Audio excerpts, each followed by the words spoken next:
I'm here with Alex Banayan, who's the best-selling author of The Third Door. We're going to talk about his experiences on how he uncovered some of the most successful people's careers and how they launched that. Welcome to Spain, Alex. Thank you very much. Gracias. Hola. So did you have a chance to enjoy? ¿Puedo hablar un poquito español? Ah, sí? Qué Sí, bien. como un niño 5 años, ¿está bien? But English is better, so I'll stick with English. That's cool. So did you have a chance to enjoy some Spanish tapas and wine while you were here? So I just got in yesterday to Spain, and it's just incredible. Just walking the streets, the energy, the culture. It's felt really good. And today we've been doing all press surrounding the book, and tomorrow's like my day to really, enjoy the city. So I'm excited to do that tomorrow. That's awesome. But thank you for having me. Yeah, no problem. Absolutely. It's our pleasure. So what do you think about football? Are you a fan? It's not the same as American football. You know that. Well, there's real football, and then there's like American football, which is like much smaller. Right. Yeah, I love it. I didn't play it growing up. Like growing up, I played tennis. But of course, you can't really be a human being on earth and not be absorbed into football at some point, especially with the World Cup going on. Yeah, I never really understood why they called American football because they always passed the ball. Like it just never made any sense to me. But I'm still trying to kind of adjust to. I've been here for about a year now, and I'm adjusting to the Spanish culture. And football is one of the things on my list that I want to knock out. So I love that. Yeah, for sure. So let's begin. Can you walk us through what the premise is behind the book and what drove you to write it? It started about 8 years ago. I was 18 years old, a freshman in college, and I was spending every day lying on my dorm room bed, staring up at the ceiling. And I was going through the what do I want to do with my life crisis. I'm very curious, because I know in America, whenever I ask this question, it's like all hands. How many people in this room are going through or have gone through the what do I want to do with my life crisis? Give me like full arms so I can get a sense for the room. Wow, everyone except for one person who just laughed. That's amazing. Okay, great. So it's the same as in the United States. So I was going through that, and to understand why I was going through that, you have to understand I'm the son of Persian Jewish immigrants, which pretty much means I came out of the womb. My mom cradled me in her arms, and then she stamped MD on my ass and sent me on my way. And you think it's funny, but in 3rd grade, I wore scrubs to school for Halloween and thought I was cool. That was my childhood growing up. So in high school, I checked all the boxes. I studied for the SATs. I took all the biology classes. I went to pre-med summer camp. And by the time I got to college, I was the pre-med of pre-meds. But very quickly, I found myself on my dorm room bed looking at this towering stack of biology books, feeling like they were sucking the life out of me. And at first, I assumed I was just being lazy. But very quickly, I began to ask myself, maybe I'm not on my path. Maybe I'm on a path somebody placed me on and I'm just rolling down. So now, not only do I not know what I want to do with my life, I have no idea how all the people who I looked up to, how they did it. Right. How did Bill Gates sell his first piece of software out of his dorm room when nobody knew his name? Or how did Steven Spielberg become the youngest director in Hollywood history without a single hit under his belt? This is what they don't teach you in school. Right. So I just assumed there had to be an answer out there. So I'm going through all these books, business books and biographies, ripping through them, assuming there had to be a book with the answer. And eventually I was left empty-handed. And that's when my naive 18-year-old thinking kicked in. I thought, well, if no one's written the book I'm dreaming of reading, why not write it myself? I thought it'd be super simple. I would just call Bill Gates, interview him, interview everybody else, and I'll be done in a few months. Right. That, I assumed, would be the easy part. The hard part, I figured, was getting the money to fund this journey. I was buried in student loan debt. I was all out of bar mitzvah cash. So right, so that goes into my second question. So I wanted to ask you, one of the things, the building blocks to help you propel your mission to start this journey of yours was The Price is Right, which is what you were just talking about. Like, how are you going to fund this mission? So a lot of folks in this room probably don't know about The Price is Right. Yeah, I would assume nobody knows, but does anybody know the game show The Price is Right? It's a big U.S. game show. Oh my God. Okay, wow. Okay, so wow. I would say the majority of people. That's amazing. That's pretty cool. My dad religiously watches it, and I'm sure he's seen you on it and was rooting for you. So can you tell us about how you got on that show, how you figured out what you needed to do to get on the show, and then ultimately win the Showcase Showdown and use the money that you made from that to start your mission. So I had a problem.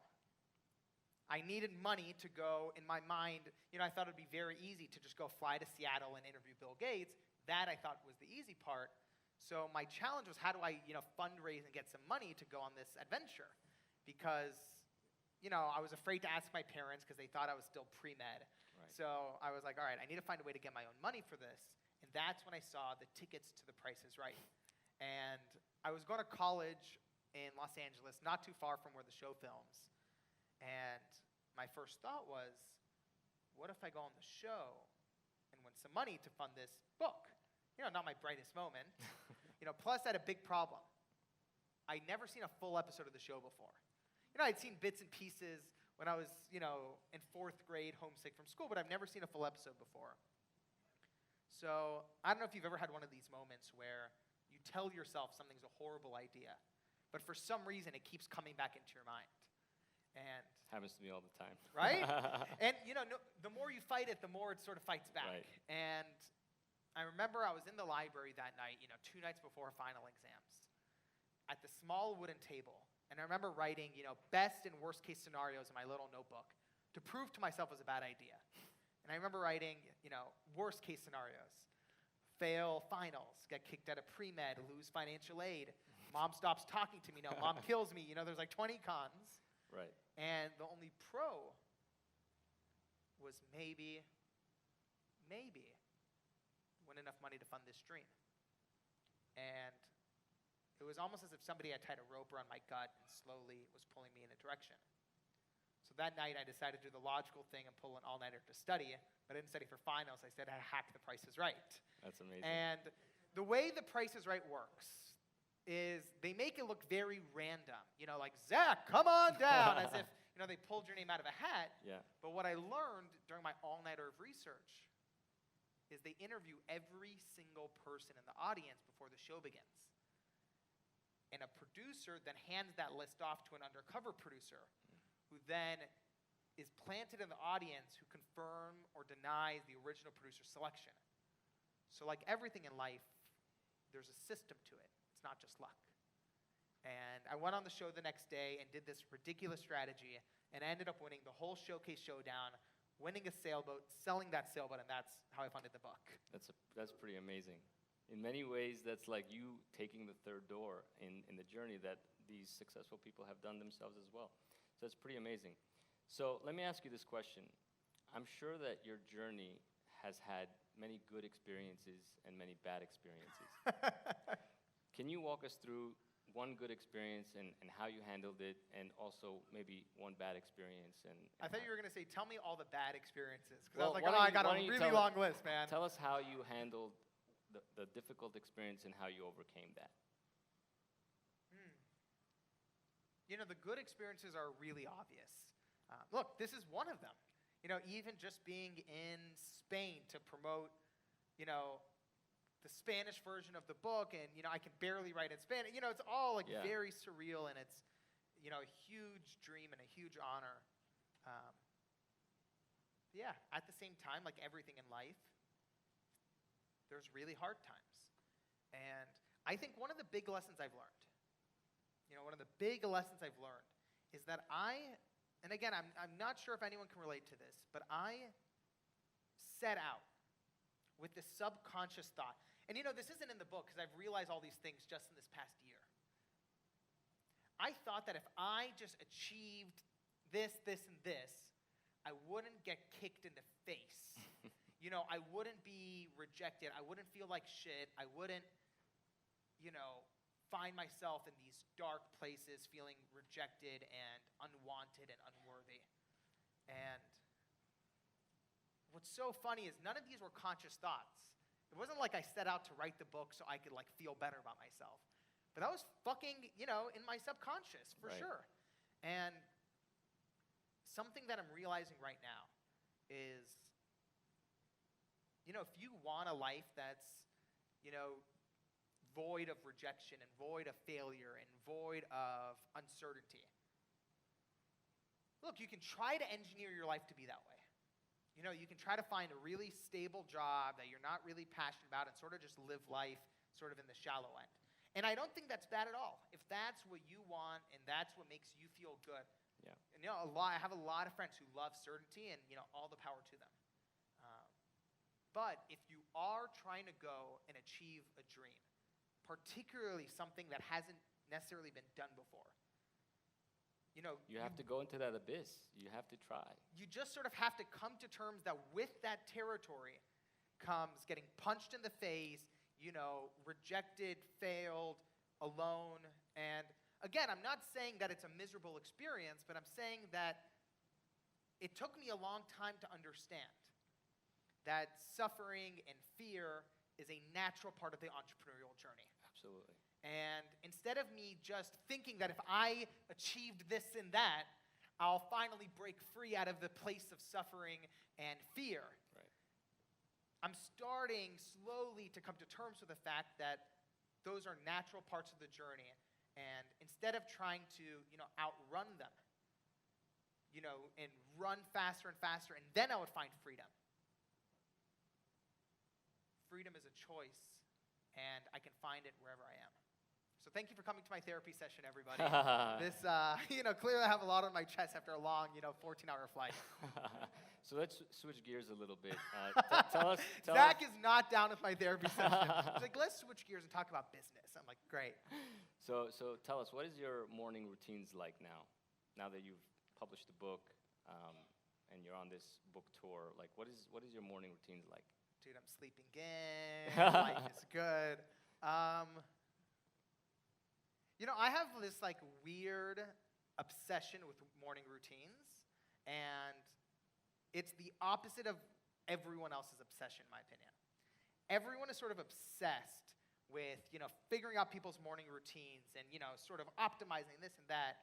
And my obsession with morning routines is looking at it as, and this is like very controversial, and some people will get very upset at me for saying this, but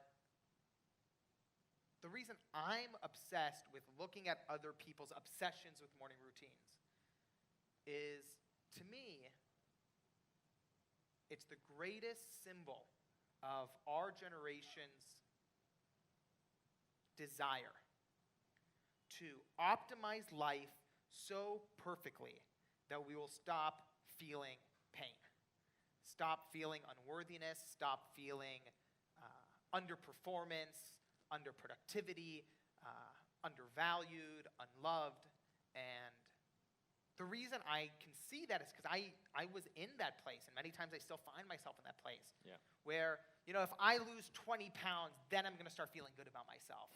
If I, you know, meditate for 15 minutes in the morning like Tim Ferriss, I'll feel good about myself.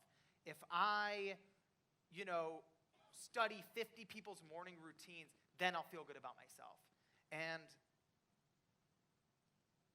you know, while I don't want to knock people doing what works for them, the obsession with morning routines is fascinating to me. You know, if you're just doing your own fucking morning routine and feeling good about yourself, like all the power to you. Right. But I think it's the cultural obsession that to me is very fascinating because it shows an insight. You know, if you look at any culture, what they're obsessed about actually shows you what the culture's values are and where they are. You know, you look at American culture 10 years ago, the obsessions was like Kim Kardashian. Right. And, you know, like, look at where our politics is now, you know? And I think our current generation's obsession with, you know, morning routines and stuff like that in Silicon Valley, you're starting to see a new swing in the culture of talking about mental health, talking about anxiety, talking about depression. And that was probably the opposite of the answer you were looking for. No, I think But that's how I feel insightful. about morning routines. No, thank you. That's very insightful. So to me, I feel like, you know, some of the hardest things that people do, or the difficulties that they have, is to make major life changes or take on big risks. So the question I have for you is, how did you finally break that barrier of fear? Because that's what this is all about. You have to break this barrier so you can pursue your dream. So I know you had to leave a lot behind, right? Because you had the stresses from your parents telling you what you needed to do, and maybe your friends and everyone that you've looked up to growing up. So how did you finally break that barrier of fear to say, you know what, I'm going to leave everything behind and I'm going to go on this journey?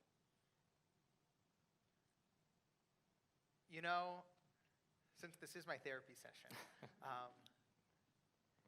when you were talking, when you snapped your fingers, I don't know if anyone in this room, can resonate with this, but to me, I am, if you ask my sisters what it was like growing up with me, they'll tell you I was the most scared kid you'd ever meet.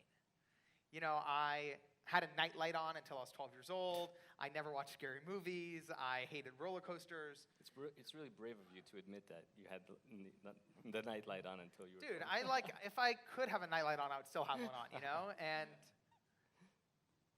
for me, I was always looking for that moment, hoping that if I just, again, did this or that, I can find a way to break through my fear. And, it's been one of the big, it sounds obvious in hindsight, but it was this big realization that not only have I never found that, breakthrough moment where, first I'm afraid and then I finally realize something and then I'm never afraid of anything anymore. Yeah. What I've come to learn is, and, like I said before, fear is a natural part of the entrepreneurial journey. And when I started interviewing all the people for the third door, I obviously wanted to understand how all these people who I looked up to, how they became so fearless. How did Bill Gates or Elon Musk, become so fearless, or else how else would they have achieved what they did? And what I learned is that not only were all these people scared in the beginning, they were completely terrified the whole way through. And that didn't make any sense to me. And what I learned... So they were no different than you, is what you're saying. I didn't understand why, though. And what I discovered after doing all these interviews is that while all these people were terrified, it wasn't fearlessness they achieved. It was courage. And while the words sound very similar, the difference is critical. Fearlessness is jumping off the cliff and not thinking about it. That's idiotic. But courage, on the other hand, is acknowledging your fear, analyzing the consequences, and then deciding you still care so much about it, you're going to take one thoughtful step forward anyways. And I think there's a reason fearlessness is talked about so much in our society, because it's very sexy, Yeah. The idea that some people just have this absence of fear is sort of like romantic. It's sort of like Superman. You dream of having, an absence of fear. And one of the hard truths I've realized is that all the people we look up to, whether it's Jeff Bezos or, Oprah Winfrey, whoever you look up to, it wasn't that they had the absence of fear. It was that they were willing to have enough courage to look their fear in the eye, give themselves permission to feel that fear, and decide they're still going to take one step forward anyway. Wow. That's amazing. Really cool. So I have a deeper question for you. You had the pleasure of meeting Richard Saul Wurman, who's the founder of TED, who gave you 2 pieces of advice. If you don't ask, you don't get. I love this. And most things don't work out.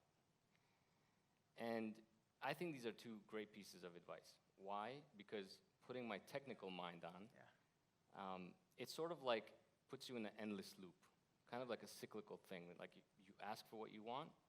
If you don't get it, you fall back to number 2. And as they say in Spanish, no pasa nada. You just try again, and you just continue going through it over and over again. And to me, I feel like most people,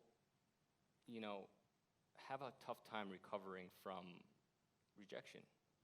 Because if the first time they ask and they don't get, whether it's a promotion or something, they hold themselves back, and then fear holds them from trying it again. So it's almost like a robotic thing, and people are not built that way. They have emotions, so it's very hard for people to really pick themselves up, dust themselves off, and try again. Yeah.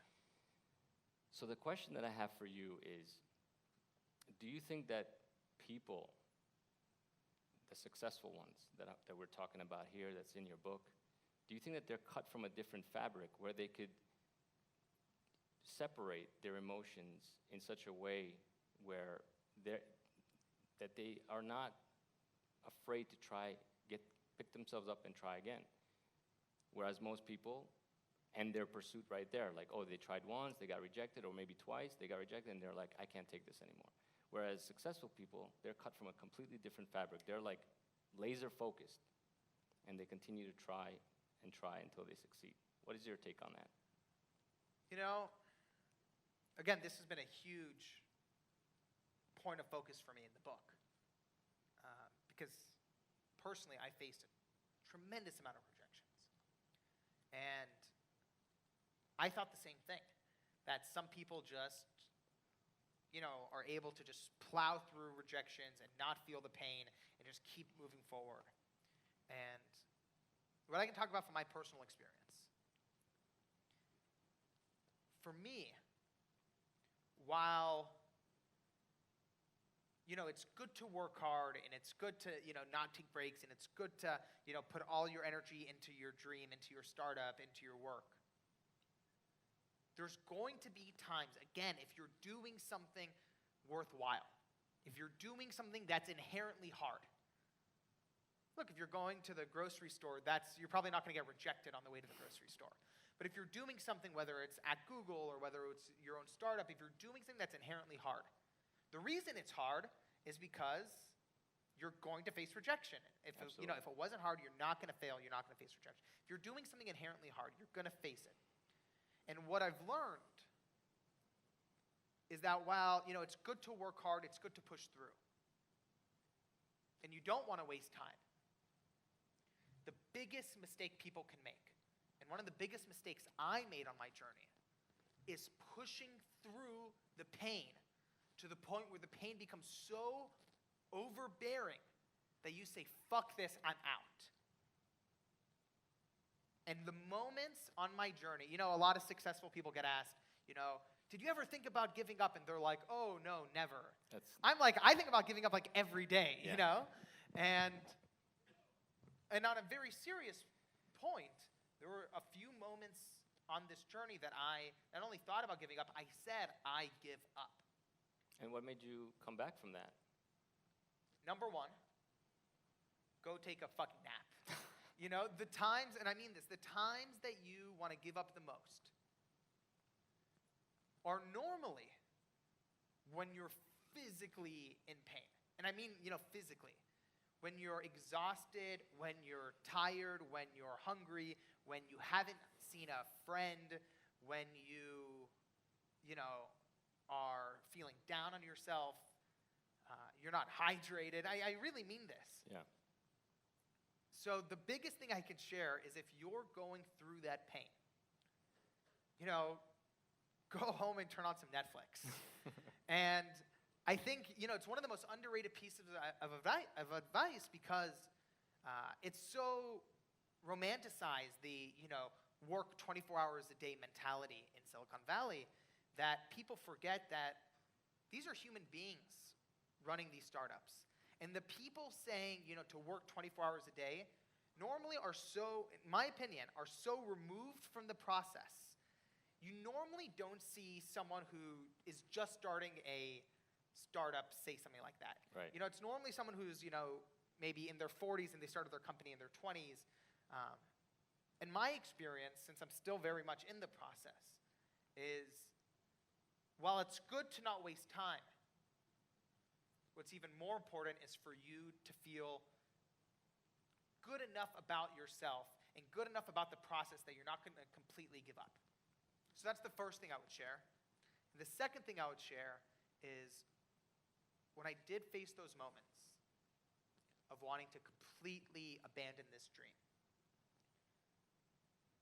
what I was abandoning and what I was willing to give up was my involvement with the dream. And what I mean by that is, in every pursuit, if you're going to be really honest with yourself, whether, again, it's a startup or a book, you have a lot of reasons why you're doing it. I'll be super honest. I wouldn't have admitted this 5 years ago, but right now, I definitely wanted to feel good about myself. I definitely wanted to make money. I definitely wanted to, get attention, all these things. Yeah. Fulfillment, I think, is the answer. Like, you wanted to feel fulfilled. There was a lot of things. Yeah. And when you're getting punched in the face with rejection, the first things that you say, all right, it's not worth it, are all of those things.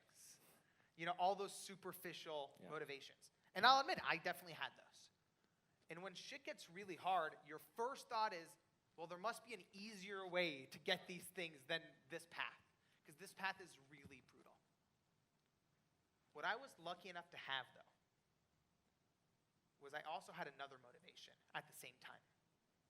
What's that? And I had this belief that if all of these people came together, not for press, not to promote anything, but really to share their best wisdom with the next generation, young people can do so much more. And this larger mission, when I was ready to give up on all these other motivations, this one I couldn't give up on. And it was the final thread that I could hold on to. And it wasn't like, I would remember this larger mission and I would jump out of bed the next morning happy. But it was the one thing that helped me hold on. And that's all you need. Amazing. So, I don't think it really registers with the folks in the room that you've had the privilege of meeting with Bill Gates, Steven Spielberg, Lady Gaga, Jessica Alba, and Pitbull. Some people say I even look like him. Well, definitely with a nice blazer. Oh, thank you. So, my question to you is, what was it like meeting with these successful people? Because, that must have been amazing. Like, I don't even know how you've managed to do what I'm doing with them on that caliber. So what was it like meeting with those successful people? And what is one piece of advice that the best piece of advice that you received from all of them that you've met? If you can pick one piece of advice. To answer the first part of the question, it feels really good. It doesn't matter whether it's an interview or whether it's, you're running a business and you're meeting a big client. If you've been fantasizing for a year, for 2 years, for 3 years about meeting a specific person or achieving a certain thing, when you walk in the room, no matter what even happens in the room, just the fact that you're there, you're like, oh, fuck, this is amazing. And definitely, like with Bill Gates, I felt that. So tell us about that, yeah. Oh, tell you about it? Yeah. What was that like? I'm curious. Oh, it was so great. There were points where, and I don't talk about this in the book that much because it didn't really fit into the storyline, but there were some points, first of all, he couldn't have been kinder. And there were some points where, I was sitting there with him, so he was on a chair right there, I was on a couch right here, and we're in his private office. And, he's giving an answer to something. And I would just notice my brain going off sort of into like, oh my God, I can't believe I'm here. And normally in an interview, and all the other interviews I did, I'm very conscious and thoughtful of the fact that I only have 1 hour with these people. I'm not here to, we're not here because we're buddies. We're here because, I'm here to write this book. They're here to help. So I'm very respectful of their time. And I know that the reason they're here is not because they like me. It's because I promised them that I would take their wisdom and help share it with the next generation. So I'm very thoughtful in all my other interviews. But with Bill Gates is the only one where, when I had the thought of like, oh my God, I'm here. I'll never forget this. In my head, I told myself, yep. And I actually let myself this is embarrassing to say. This is super embarrassing because I know as an adult you should be cool. And I was 20 years old though. Yeah. I sort of gave myself 30 seconds to just be yeah, this is great, It was at the same time though, if you read, I don't know if any of you have read The Third Door yet, La Tercera Puerta yet, But if you read that interview, it was probably one of the interviews, if you notice subtly, that I was the least present in. If you read between the lines, you can actually see me being the most lost in that interview. And of course, there were many reasons why I got lost. You know, Bill Gates is very smart. It's hard to keep up. And halfway through the interview, I'm able to, get a grip on it. Yeah. But you can notice if you actually read the interview, I'm sort of like not in the zone. And after that interview with Bill Gates, you would notice I never made that mistake again. Fantastic. And just quickly, what was a piece of advice that you received from the successful people? Like, if you were to pick one best piece of advice that you received from them, if you could sum it all up somehow. You know, the first person that came to mind is the American poet Maya Angelou. And she's a writer and a poet that, has touched my life in a very deep way. And I interviewed her 1 year before she passed away. So, for many reasons, it means a lot to me. And I would say out of all of the interviews in the book, it's probably the one that now that the book is out, I still go back to the most. And I remember asking her, she's written one of the most successful books in American modern history. And I asked her how she deals with doing things that scare her. Yeah. Even to this point in her career. How she deals with the hard times in life and the cloudy times and the gloomy times. And I told her, how do you do it? And her response is she started laughing and she said, with a lot of prayer and a lot of trembling. And the reason I still think back to that,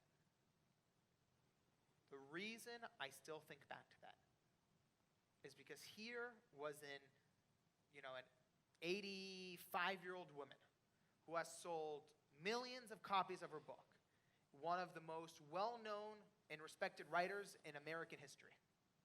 At 85, is telling me that she still trembles and prays when she's nervous. Very humble. She trembles and prays when she's scared.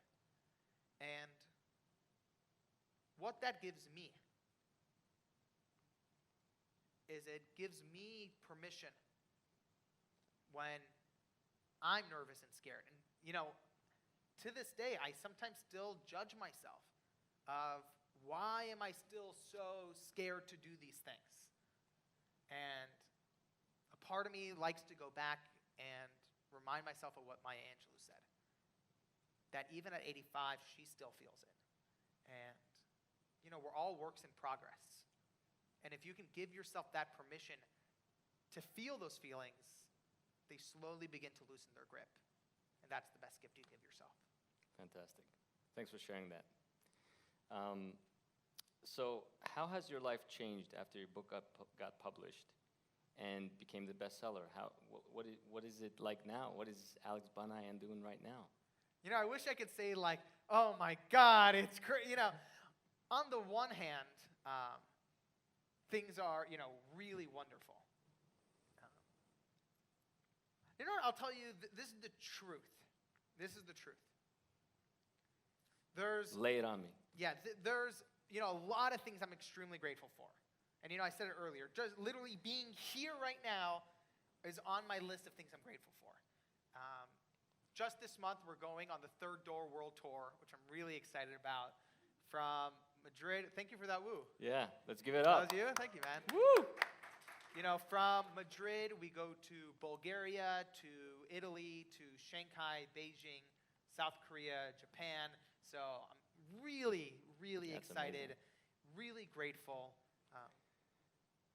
And the reason it's so emotional for me and so fulfilling is, again, I'm not a parent. I don't know what it's like to be a parent, so I hate to make an analogy, but it's sort of like, you give birth to a baby that for like 7 years you like poured your heart into. And not only are you so proud to even see that baby, but now that baby is like speaking languages you didn't even speak. You're like so happy. And, that's definitely something that my life has changed in a significant way. And also just career-wise too. Before the book came out, most of my day-to-day was writing and interviewing.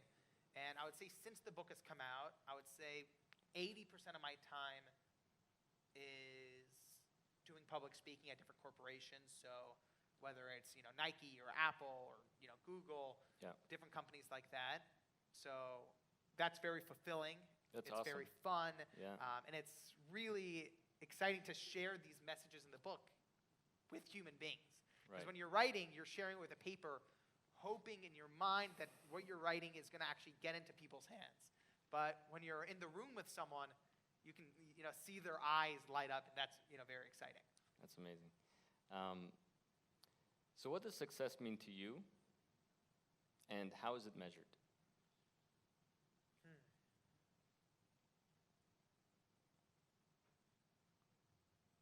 The big thing that I learned from Apple co-founder Steve Wozniak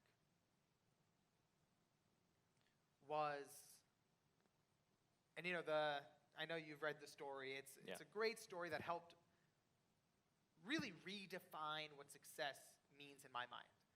And I would say the big thing I took away from Steve Wozniak is that Western society is very good at saying that the definition of success is how much money you make or how much power you have.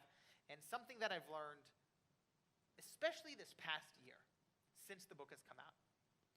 The book has given me a lot of gifts in my life, but along with all the rejections I got from writing the book came a lot of years of therapy. And one of the things I've learned in therapy over the years is that there's implicit and explicit messages in your childhood. So I'll give you an example.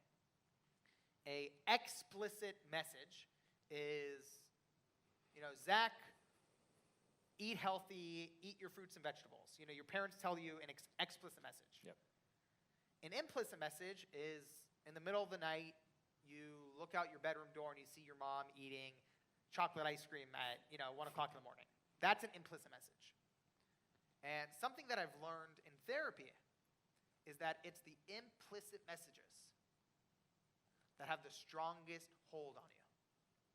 It's the implicit messages that have the strongest hold on you.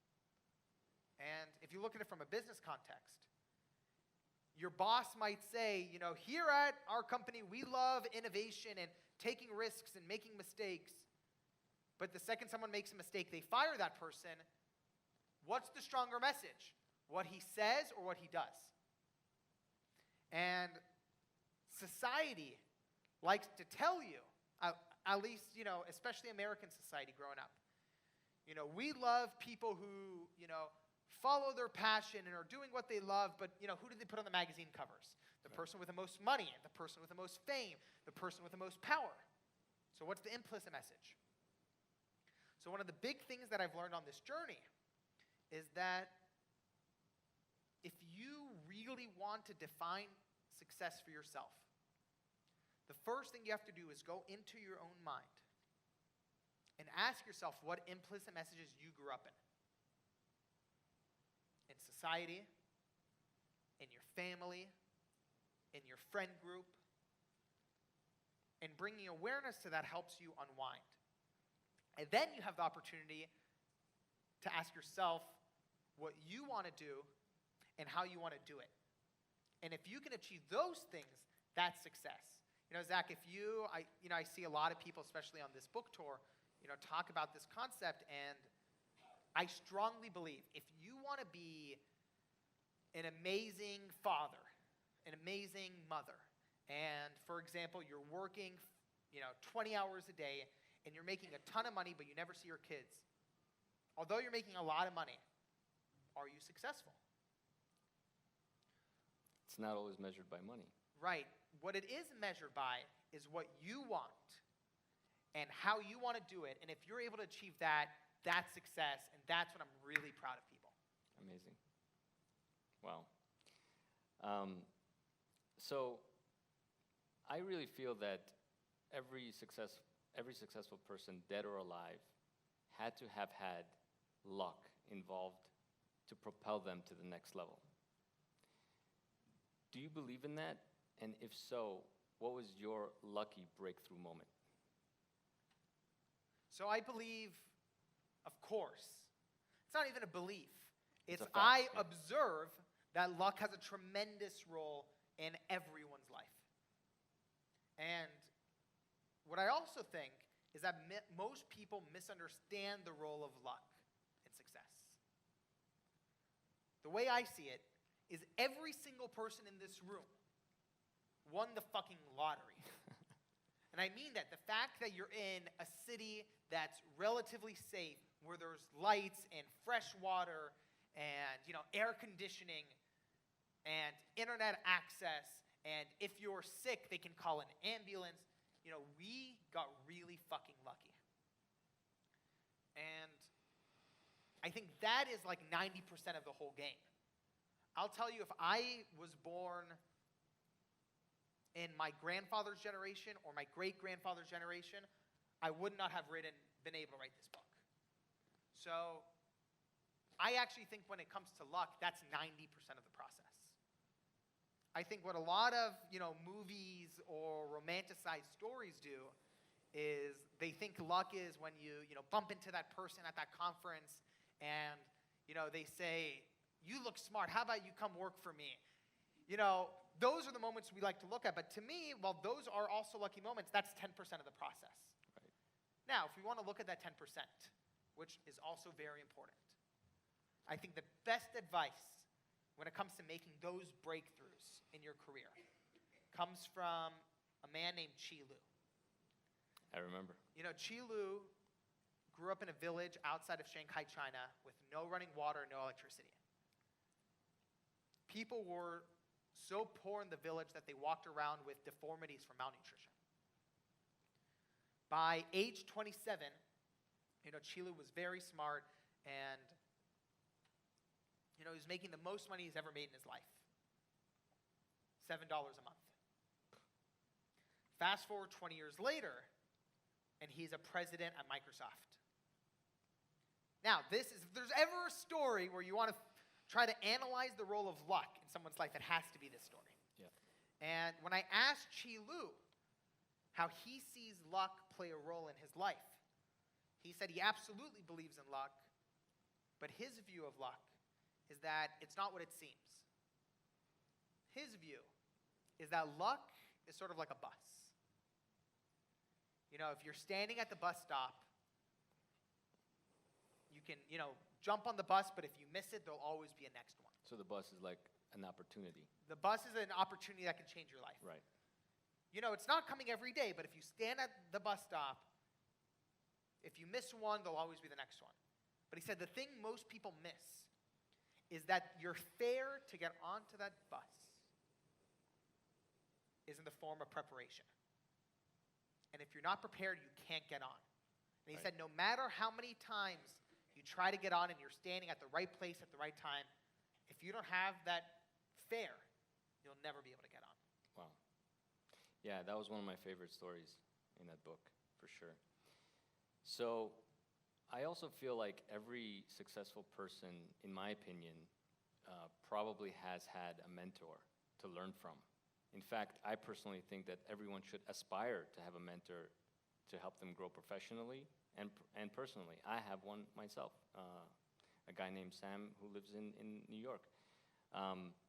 So do you agree with this, that everyone should aspire to having a mentor? And if so, who was your mentor throughout this process, throughout this journey of yours?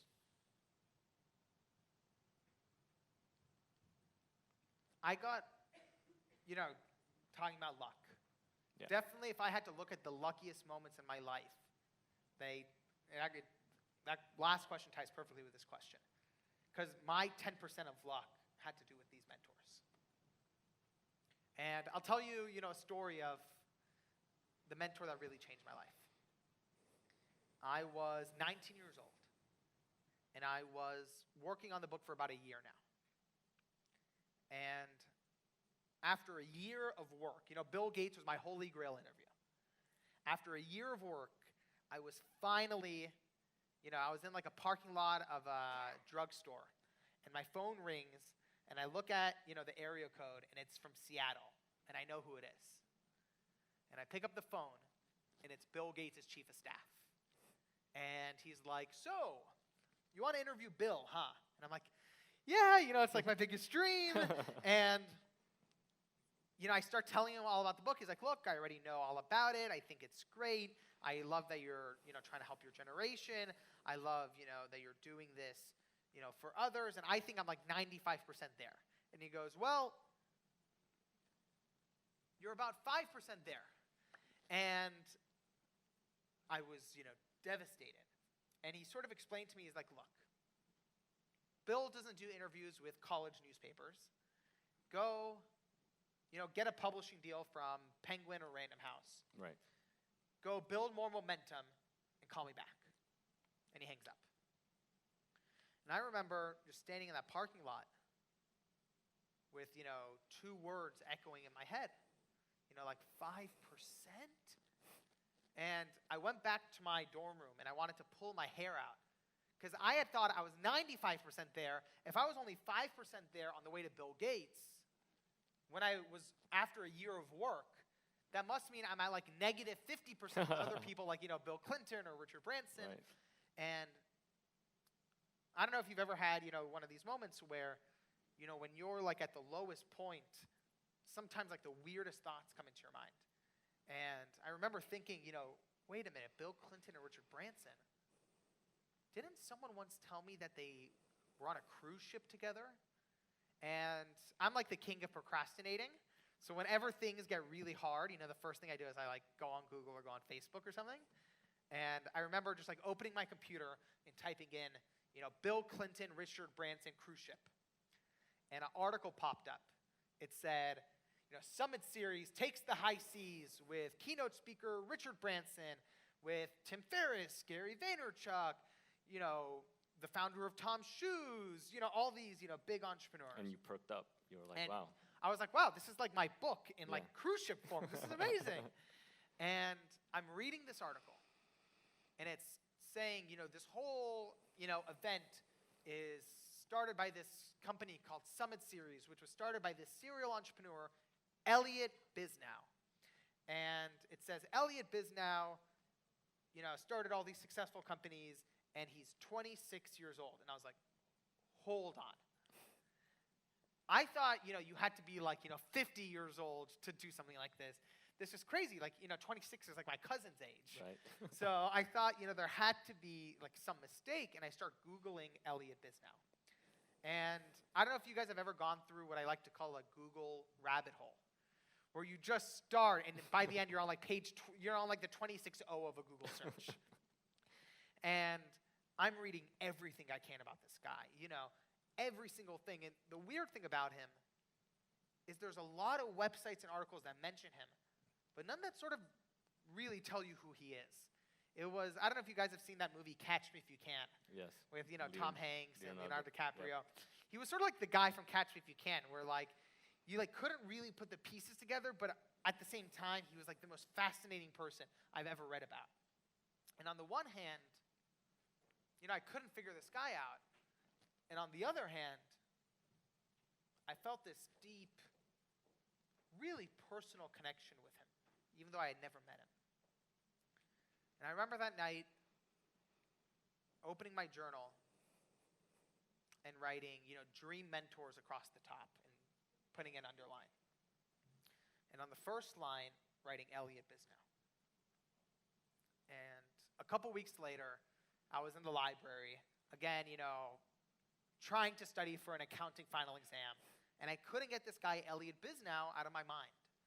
And I needed to focus on studying, so I told myself, all right, take 30 minutes, take a break, write an email to him so you stop thinking about him so you can go focus on your studies.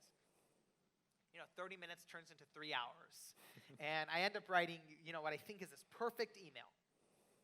And I can't find his email address online, so I guess like 10 different email addresses. I put them all in there and I hit send.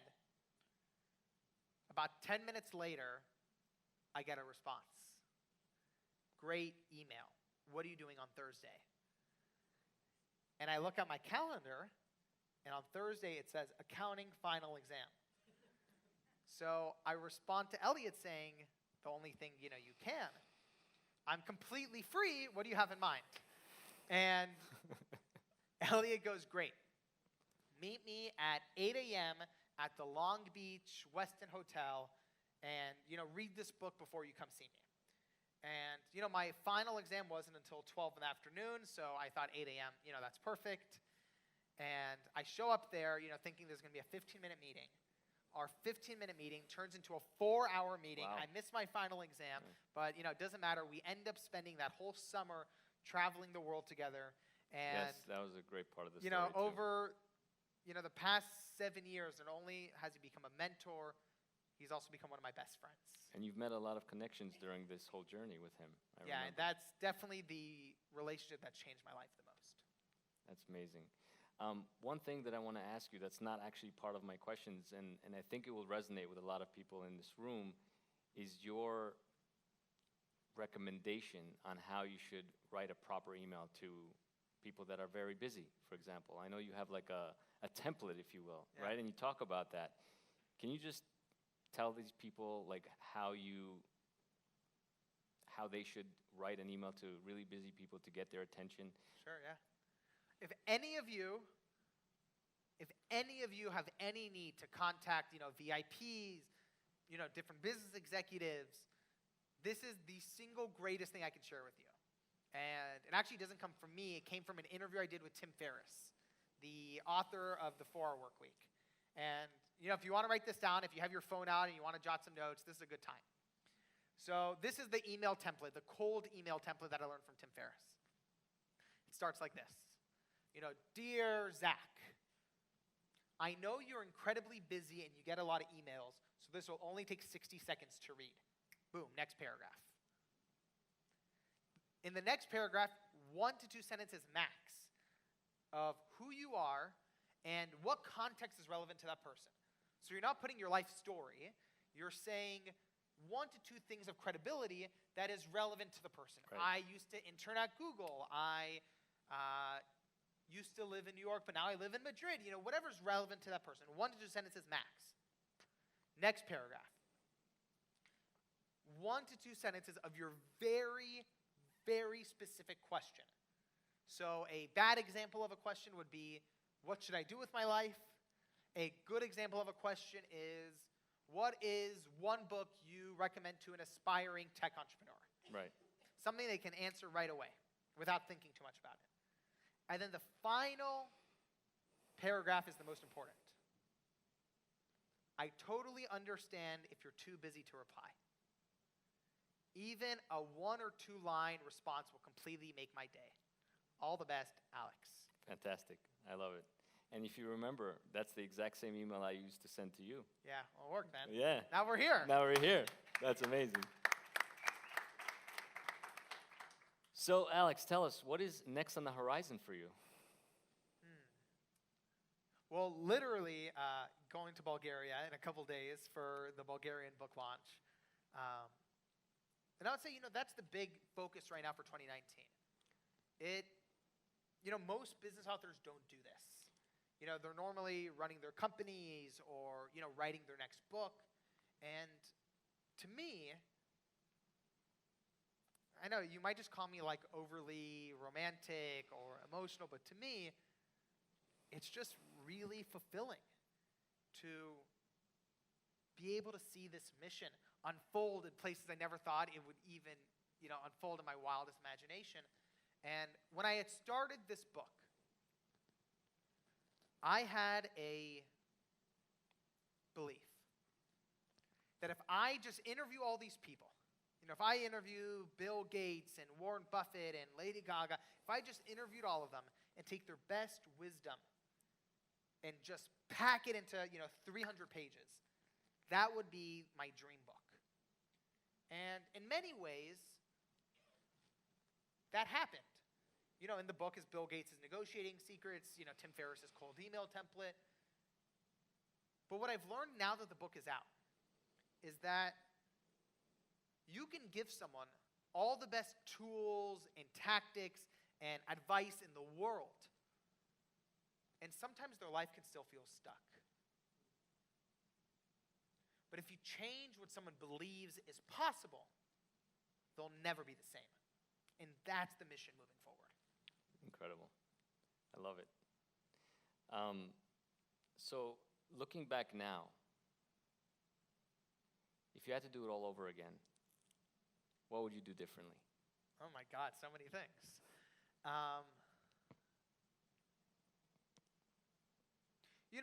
That's always a complicated question because on the one hand, my failures and my mistakes are my biggest teachers. You've read the book. My biggest moments of growth came from when I made my biggest mistakes. With Warren Buffett, the 8 months of rejection, with Mark Zuckerberg almost, having the police called on me. Those were some of my biggest learning opportunities. At the same time, when you see other people getting interviewed and they ask, do you have anything you would change? Do you have any regrets? And they're like, absolutely not. I think that's, sort of bullshit. I think it's like a way to sort of like cop out of actually looking within. And I would say specifically with this journey,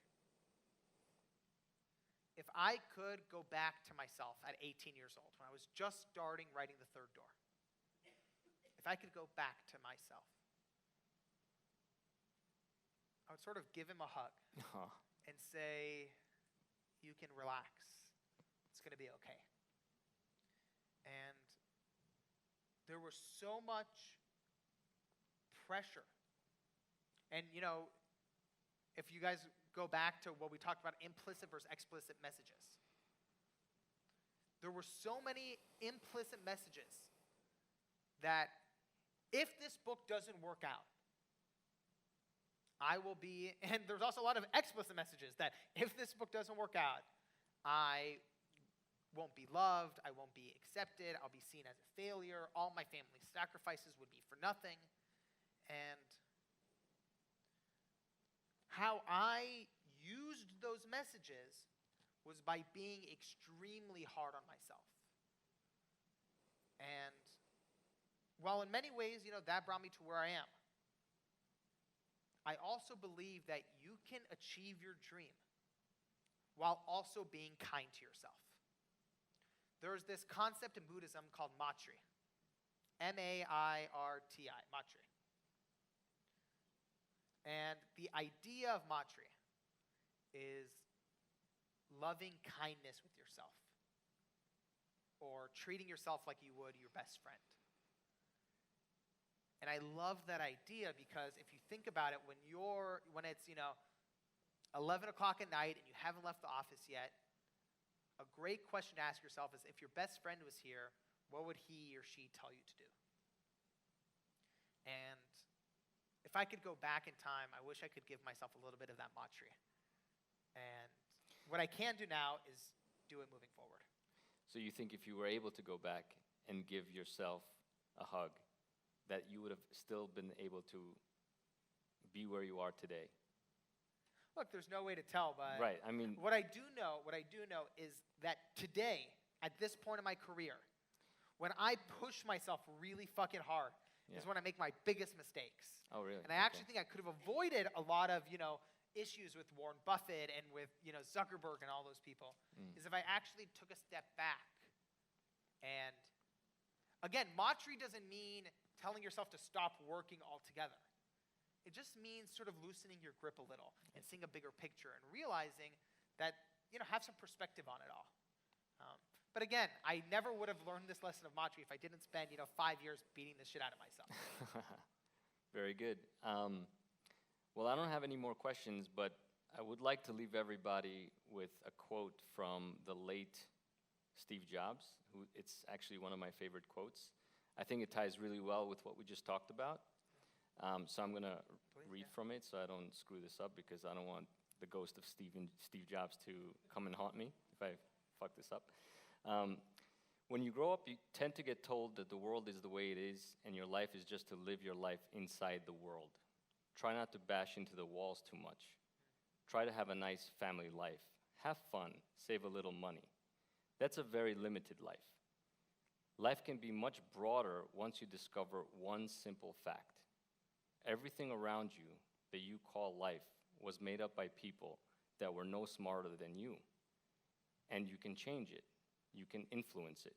Once you learn that, you'll never be the same again. And that's all I have, guys. Love that. Thank you,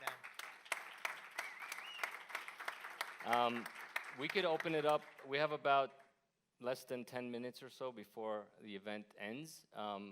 We can open it up for questions. It's actually one of my favorite things here that Google for Campus has. I can throw this over to anyone who has questions. What's your name, man? Waldo. Osvaldo? Everyone give it up for Osvaldo. First of all, thank you for You can talk into this thing. Yeah. Yep. Thank you for having me here and for your time. I guess the time it's golden. So being here and understanding your knowledge and your philosophy, it's golden for everyone. And thank you for having in Google. My question was about how percentage in your journey, how percentage you think the spiritual meaning it counts to the 100? Like, you need to be spiritual. How do you feel in your journey? That you need to hold on to that, even that you know that in the end it's not gonna be the same. You don't know if you're gonna succeed or you're gonna be alive. How percentage you feel that it's important to the entrepreneurs and the people around to be focused on the spiritual path? Yeah, you know, when it comes to spirituality, when it comes to faith as part of your entrepreneurial journey, when it comes to the different people who I interviewed, I would say it's definitely a spectrum.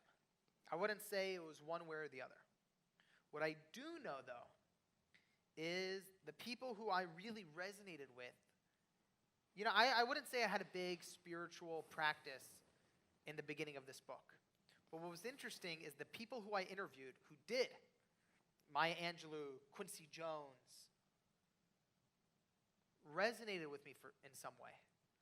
And now, looking back, now that spirituality and faith actually play a big role in my life right now, I can see that those interviews, in many ways, were pointing me in the direction that my soul was looking to go.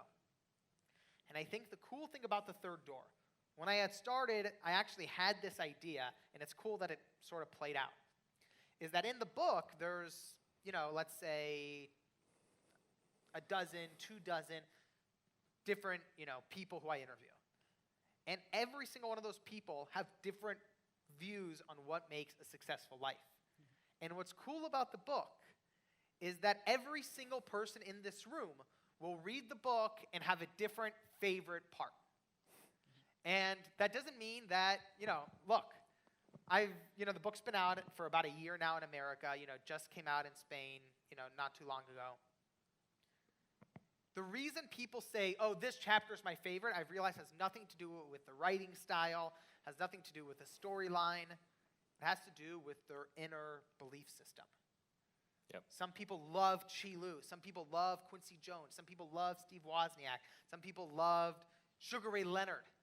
And what's cool about any work of art is that it's a mirror for you to help you better understand yourself. And for me, I never would have imagined that going on this journey, interviewing people about success in their careers, would hold up a mirror to my own spirituality. But it did. Thank you so much. And in the end, I have a gift for you for this matter. Oh, thank you, man. Anybody else? What's your name? My name is Horacio. Nice to meet you, man. Let's give it up for him. Thanks. Nice to meet you too. Thanks for the interview. It's a very good chat. I have a couple of questions for you. I hope simple. One is when do you know when to quit? I mean, your journey is obviously a very hard one. Has been a very hard one, and you needed to be persistent. So, but I think it's very smart to know when to quit from your journey. And then the second one is, where do you see yourself 5 years from now? And then also one last thing, I would It's What's not, the meaning it's of not a life? Do you question. want to? Do I believe in God? I'll finish right away. I must say that I loved your book. I read it twice Wow, up thank to you. this point, and actually, Give it up for that. Thank you. And actually, it's the very first book I dedicated to my daughter, with this 18, and is here with me. So thanks for your Love work. that. Thank you. That means a lot.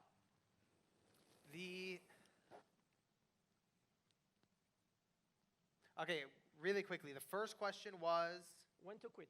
when to quit. Yeah. That is the single hardest question in entrepreneurship. When do I quit? If you are inventing something, if you're creating something new, that is the single hardest question, because the answer to that question is inherently impossible. Because if you knew when to quit, it wouldn't be starting something new. You would be doing something old that has already been done before. Okay. And if you remember that chapter with Dean Kamen, you know, the inventor of the Segway and the bionic arm, I go to him, begging, tell me, what is the answer? When do you know when to quit? And this is the most successful, inventor alive in America right now. And he said, look, if I had the answer to that, I would save myself many nights of sleep. And the reality is, there's some basic things that you can ask yourself before you're ready to quit. Number one, is what I'm doing inherently impossible?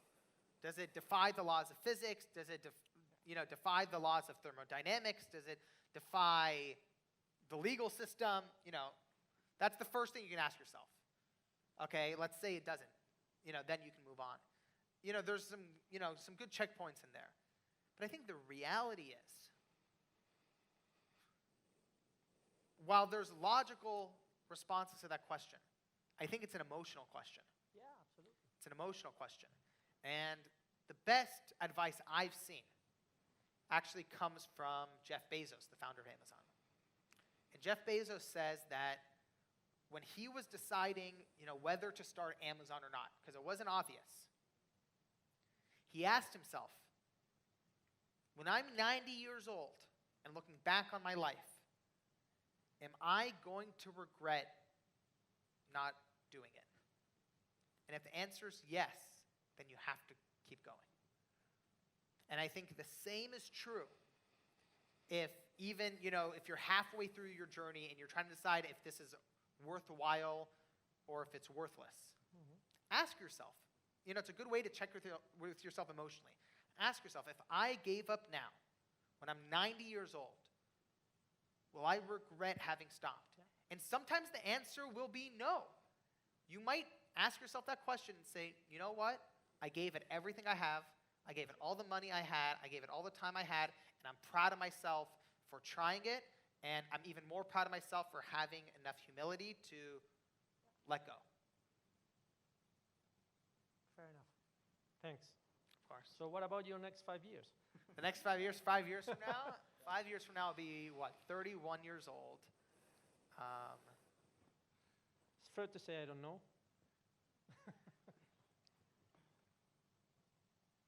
I definitely feel the Third Door mission will still be a big part of my life.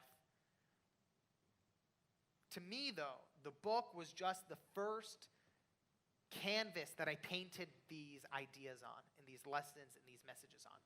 And what I'm really excited about is finding different canvases to share this message. Thanks. Of course. Thank you. Hello. What's thanks. your name? Pablo. Pablo, nice to meet you. Paulo or Pablo? Pablo. Pablo. Or Paul. Mucho gusto. Thanks for coming here. One of the stories you used to tell is the one of the kid who was in the class and they had to draw their influencer. And the influencer was his aunt, who was a pizza deliverer. Your mission is to show the people that, some people rise the success and it's possible. Do you think that actually in these days the problem is that the people have lots of influencers? They open up Google and they have tons and tons of videos, and the difficulty is to pick the real one. I mean, they don't do this self-thinking. They don't realize what they would like to make, and they could be more influenced by YouTube or yeah, this stuff. Yeah, I think that's a great question, and I think you're very wise because that is happening a lot. And I don't think it's a problem, though. Because I think what happens is you open YouTube, you open Instagram, and you see all these different people giving advice. What you'll notice is some people, you hear them and you click on their YouTube channel and you start watching, like 50 videos. Something within you is sucking you down that hole. And then you'll see another video by someone else and 5 minutes in, you go to the next person. And again, going back to what we talked about before, the beautiful thing about all these different people on YouTube or Facebook or Instagram sharing these messages is it helps you, especially when you're starting out, understand yourself. And I think a big thing that I recommend to anybody who's looking for what their path is go and explore. Go read books about people that you might not have read books about. Go have coffee with people you might not have thought. And you can actually start seeing whose energy you like. And I actually think that's even more valuable than watching things online. Because while watching things online is good, and it's accessible, so I think it's very valuable. When I was 18 years old in my dorm room, I couldn't just call up Gary Vaynerchuk and go to coffee with him. But I could watch his YouTube videos. So it was very helpful for me to have that form of contact. But I can use Gary as an example where his YouTube videos showed me one thing about myself, but when I actually, fortunately was able to meet him and learn from him directly, I learned a whole nother level. And that taught me something else about him, and most importantly, something about me. So I actually think it's great to have all these voices out there online, and my best advice for people is don't get sucked in to who those people are portraying themselves as. Because, at the end of the day, Instagram or YouTube is someone portraying a specific part of themselves out to the world for a very specific purpose. Instead, use those videos as ways to learn about yourself and what you're interested in. And then, it's priceless. Okay, thank you. And the last one is that, your mission and my mission is quite similar. I love that. So that's why, I was so impressed when I was reading, all your story. And I have a podcast, so I'm knocking the third door. And could I interview you? I love that. Amazing. Stick around and we can talk after, yeah? Perfect. Thank you, man. Okay, so thank you so much. Anybody else? I love that hustle. All right, final question. What's your Yes. name? Hi, I'm Hengru. Nice to meet you. Everyone give it up for her. So I was wondering, so usually in any sort of specialized field, you have to sort of fit in at first to rise through the ranks. So you have to signal the right things, probably have to, think a certain way. But I feel like, anyone who's really successful that, probably talk about in your book, probably has a really distinct set of qualities and identity from sort of the average of the field. And my question is how did they resolve that tension? So how did they manage to fit in enough to rise through the ranks, but also took certain risks to stand out? That's a great question, and it's very insightful. Because it's true. Let's say you're an entrepreneur and you want to raise capital from venture capitalists. And you sort of have to play the game a little. If you walk in wearing a clown costume, you're probably not going to get your VC funding. At the same time, you want to be thoughtful about how what you're doing and what you're saying affects the people around you and their perceptions. At the same time, you have to ask yourself, what things are undeniably important to you that you're not willing to negotiate about, and sort of say, and analyze the consequences. If I stand for this, whether it's voicing a political belief or a religious belief or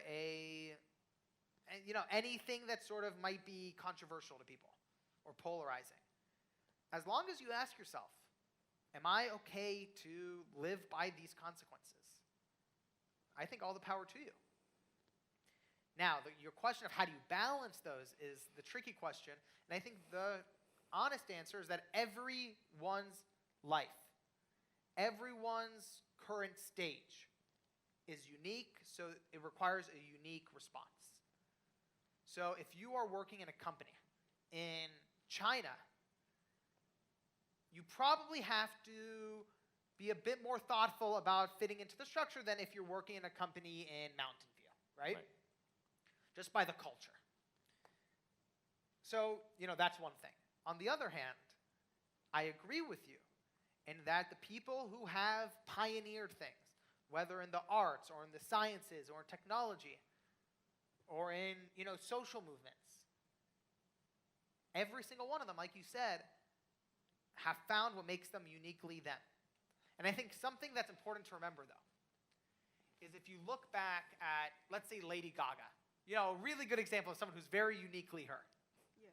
If you look at photos of her when she was 18, she was not as, uniquely her as she is now. Yeah, I was actually thinking of Lady Gaga when I asked the question. Right? So I think something that's important, too, is to remind ourselves that at different stages in our life, the calibration is different. When I was in college, my first year, I was wearing, my college sweatshirt and going to football games and going to fraternity parties, trying to fit in. And sometimes that felt good, and sometimes that didn't feel good. And to me, becoming myself wasn't this magical moment all at once. It was this gradual tweaking over the years. And I think that's true of whether it comes to fitting in or whether that's true to speaking your truth. It's not this magical tipping point where you just decide you're going to break free. It's being thoughtful and taking each step a little cautiously and tweaking it for the specific moment. And I think that's the key to not only becoming successful, but following your path and succeeding the way you want to. Thank you. All right, I think that's all we have, guys. Let's give Alex a round Thank of you guys applause. so much. And thank you, man. Yeah, man, you got it. That was awesome. Yeah, absolutely. Thank you. And I'll stick around a little too, and we can chat a little.